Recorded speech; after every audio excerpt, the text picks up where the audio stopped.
The suitcases we forgot to count. Jewish memory has a habit of becoming narrow at exactly the wrong moment. We remember the Holocaust, as we must. We speak about antisemitism, as we should. But two of the great upheavals of modern Jewish history still sit outside the main story like distant relatives nobody properly introduces: the Jewish exodus from the Middle East and North Africa, and the Jewish exodus from the Soviet world. Both were enormous. Both reshaped Jewish life, and both remain strangely undertold. That omission matters because these were not isolated traumas, they were demographic earthquakes. In the mid 20th century, about 850,000 Jews left or were driven from Arab countries and Iran. The exact count varies by source and by which countries and years are included, but the scale is not in doubt. A vast Jewish world that had stretched across Iraq, Egypt, Libya, Yemen, Syria, Morocco, Tunisia, Algeria, and Iran was broken apart within a generation. Roughly 600,000 of those refugees were absorbed by the young state of Israel, often in austere conditions and without equivalent UN aid, helping transform it into a society in which Mizrahi and Sephardi Jews would become central, not peripheral, to the Jewish future. In Iraq, the collapse was especially dramatic. Between 1950 and 1952, most Iraqi Jews left, with standard references placing Operation Ezra and Nehemiah at roughly 120,000 to 130,000 people. This did not happen in a vacuum. Iraqi law allowed Jews to leave only if they renounced citizenship and later froze the property of those who emigrated. That is not normal migration, that is coerced unraveling.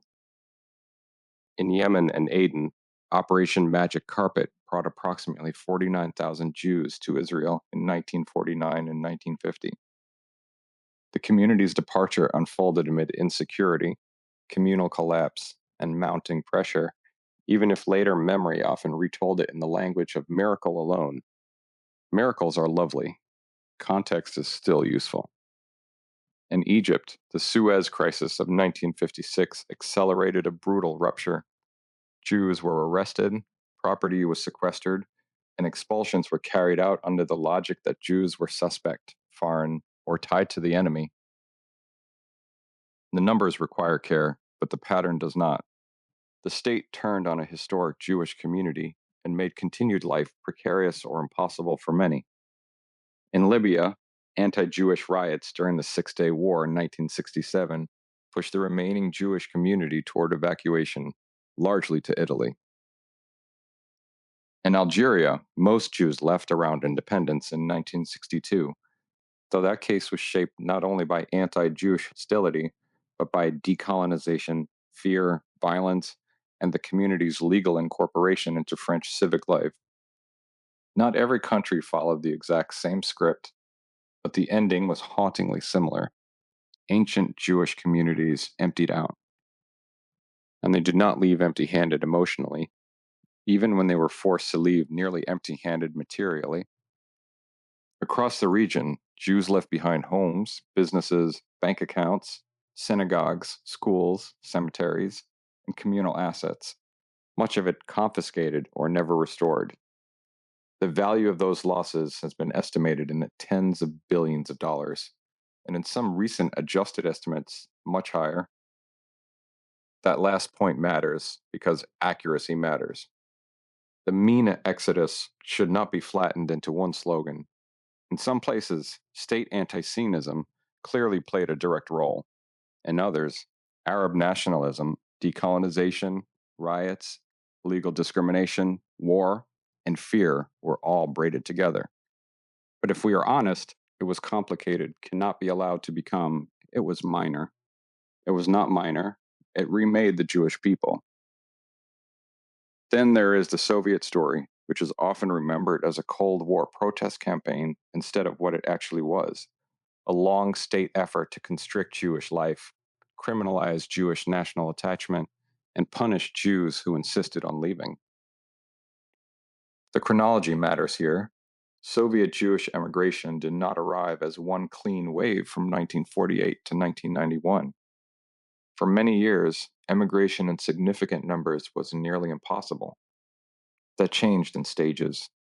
From 1970 to 1988, about 291,000 Soviet Jews and relatives emigrated, and after 1989, the numbers surged dramatically.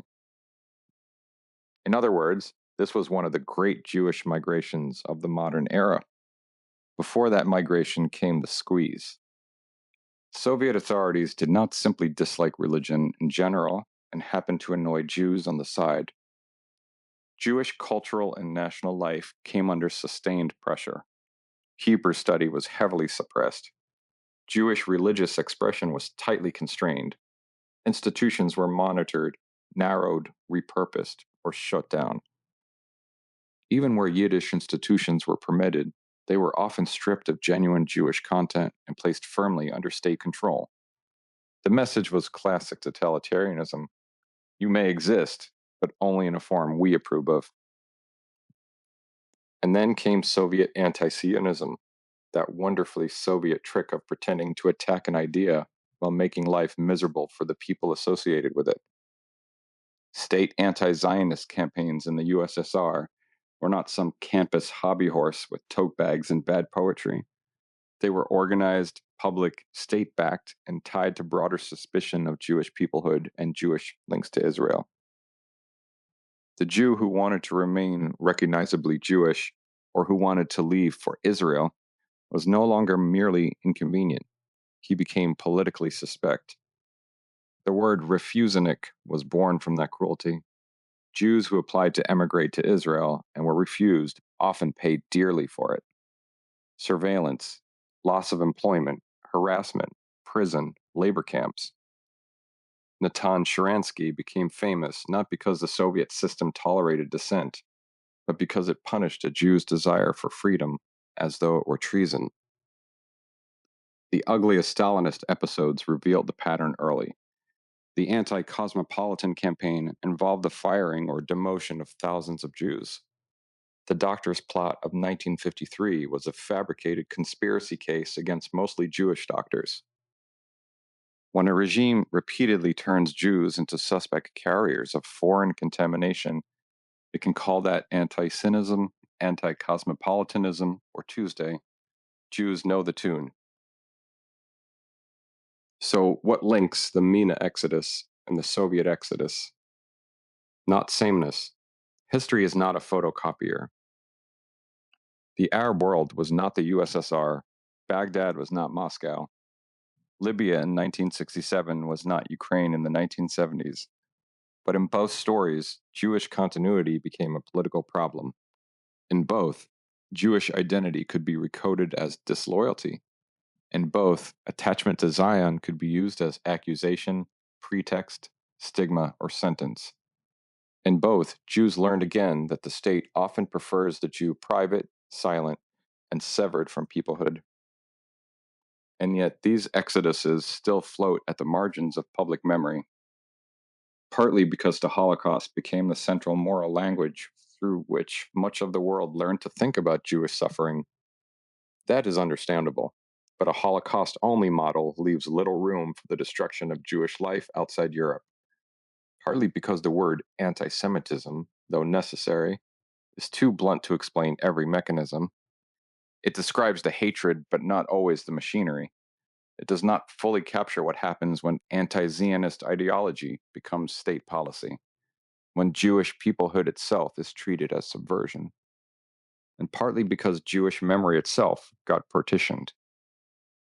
Ashkenazi memory in one room, Mizrahi and Sephardi memory in another, Soviet memory down the hall under fluorescent lights and KGB files. That fragmentation may be understandable. It is no longer sustainable. Because the Jewish world we live in now was built by all of these people, by Holocaust survivors, yes, but also by Jews from Baghdad and Cairo, from Tripoli and Casablanca, from Odessa and Moscow, from families who arrived with confiscated pasts and stubborn futures. They did not enter Jewish history as supporting characters. They helped write the next chapter. So it is time to bring the main Exodus and the Soviet Exodus back into the story, not as footnotes, not as ethnic electives, not as one day commemorations with stale rugula and folding chairs, as the story. Because if we keep telling Jewish history as though Europe is the whole map and anti Semitism is the only lens, we will miss how the modern Jewish world was actually reshaped.